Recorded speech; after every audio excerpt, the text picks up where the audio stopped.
Hello बच्चों, आज हम एक बहुत ही खास और महत्वपूर्ण टॉपिक पर चर्चा करने वाले हैं।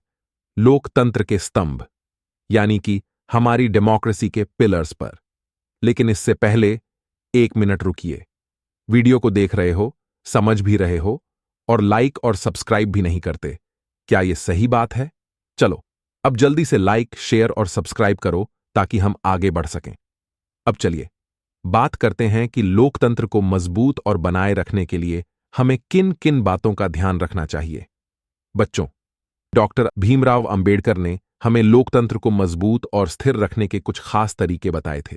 उनका कहना था कि अगर हमें लोकतंत्र को केवल एक दिखावा नहीं बल्कि असल में बनाए रखना है तो हमें कुछ महत्वपूर्ण कदम उठाने चाहिए।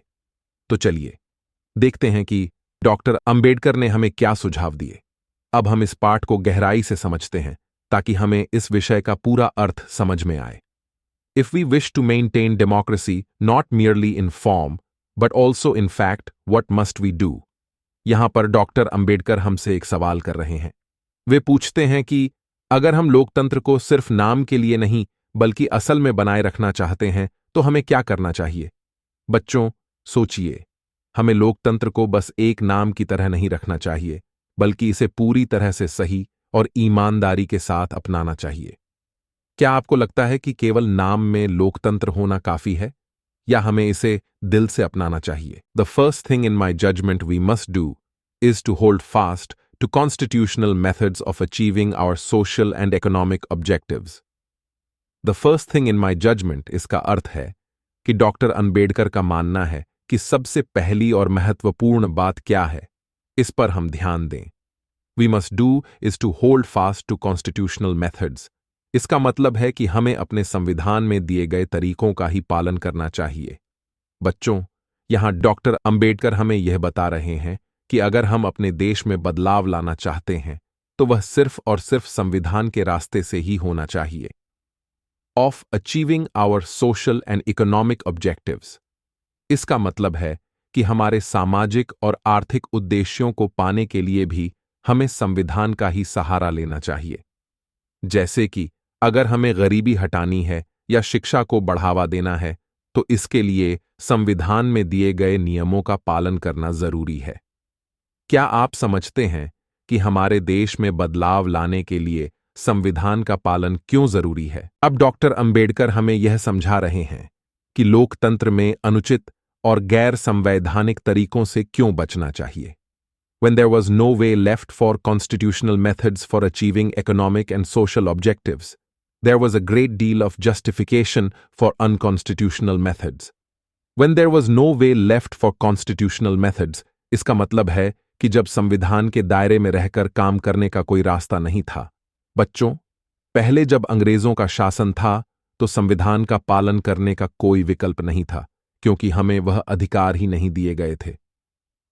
For achieving economic and social objectives, इसका मतलब है कि उस समय हमारे आर्थिक और सामाजिक उद्देश्यों को पाने के लिए कोई संवैधानिक रास्ता नहीं था।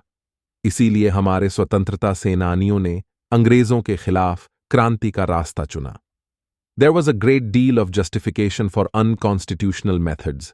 यहां डॉक्टर अंबेडकर कह रहे हैं कि उस समय गैर संवैधानिक तरीकों का प्रयोग सही था क्योंकि उस समय हमारे पास संवैधानिक विकल्प नहीं था। बच्चों, क्या आपको लगता है कि यदि हमारे पास संविधान का पालन करने का विकल्प नहीं हो तो हम अन्य तरीके अपना सकते हैं? अब डॉक्टर अंबेडकर हमें बता रहे हैं कि जब हमें संवैधानिक अधिकार मिल चुके हैं तब हमें केवल उसी रास्ते पर चलना चाहिए। लेकिन जब संवैधानिक तरीके खुले हैं तब इन असंवैधानिक तरीकों के लिए कोई भी स्पष्टीकरण नहीं हो सकता है। But where constitutional methods are open, यहां डॉक्टर अंबेडकर कह रहे हैं कि अब हमारे पास संविधान के अनुसार चलने का विकल्प है क्योंकि हमें स्वतंत्रता मिल चुकी है और हमारे पास हमारे अधिकार हैं। There can be no justification for these unconstitutional methods. इसका मतलब है कि अब गैर संवैधानिक तरीकों का कोई भी औचित्य नहीं हो सकता। स्टूडेंट्स, अब हमें किसी भी तरह के हिंसा, दंगा या अनुचित तरीकों से काम नहीं करना चाहिए। संविधान हमें सही रास्ता दिखाता है तो हमें उसी का पालन करना चाहिए। स्टूडेंट्स, क्या आपको लगता है कि आज के समय में जब हमारे पास संविधान है तो अनुचित तरीके अपनाने का कोई मतलब है? डॉक्टर अंबेडकर ने यहां अनुशासन और संविधान के पालन को महत्वपूर्ण बताया है। These methods are nothing but the grammar of anarchy, and the sooner they are abandoned, the better for us. These methods are nothing but the grammar of anarchy. यहां डॉक्टर अंबेडकर ने अनुचित तरीकों को अराजकता की व्याकरण बताया है। बच्चों, इसका मतलब यह है कि जो लोग संविधान के खिलाफ जाकर काम करते हैं, वे अराजकता, अनुशासनहीनता फैला रहे हैं। The sooner they are abandoned, the better for us. इसका मतलब है कि जितनी जल्दी हम इन अनुचित तरीकों को छोड़ देंगे, उतना ही हमारे लिए बेहतर होगा। बच्चों, हमें एक जिम्मेदार नागरिक बनकर संविधान का पालन करना चाहिए ताकि हमारा समाज सुरक्षित और शांतिपूर्ण रहे। स्टूडेंट्स, क्या आपको लगता है कि एक शांत और सुरक्षित समाज के लिए अनुशासन और संविधान का पालन कितना जरूरी है?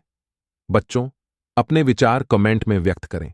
तो स्टूडेंट्स, आज हमने जो पैराग्राफ समझा, उसकी कुछ मुख्य बातें आपके ध्यान में रखनी हैं। 1. संविधान का पालन। डॉक्टर अंबेडकर ने संविधान के महत्व को समझाया है और कहा है कि हमें हमेशा उसी का पालन करना चाहिए। 2.